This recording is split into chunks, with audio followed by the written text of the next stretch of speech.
Hello, I am Desmond P. Ryan, and you are watching Ask the Detective, where you ask me, a retired Toronto police detective and current crime fiction writer, anything about policing, procedures, investigations, forensics, bodies, anything at all. Today, we're going to talk about haircuts. Yes, police officer haircuts. Traditionally, policing has been a paramilitary organization and still to a large extent is. And so the look of the officer has come from the military. So you have officers with very short hair, a very uniform look because you want the officer to look like every other officer. Basically, we can all do the same job.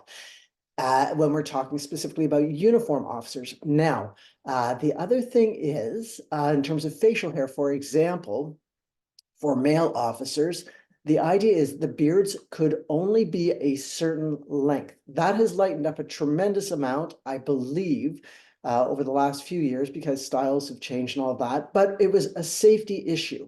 They didn't want in a hand-to-hand sort of all-out brawl for someone to be able to grab the officer's beard and pull him down.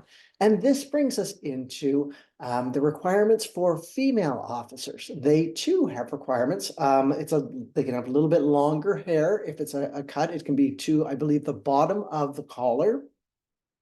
And if the officer is going to have long hair, she has to have it in a ponytail and up in a bun. Reason being, again, so that you can't grab her hair and get into a real fight.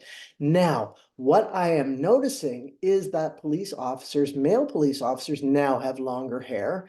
And to accommodate this, they also have to follow the same rules as the female officers when their hair gets to a certain length. Now, I don't know how they go from having their hair to just above the collar, as is regulation, to below the collar and long enough to put into a bun, but that's not for me to say. So if you see a male officer with a man bun, it may be because he is sporting longer hair generally, as opposed to he usually wears a man bun.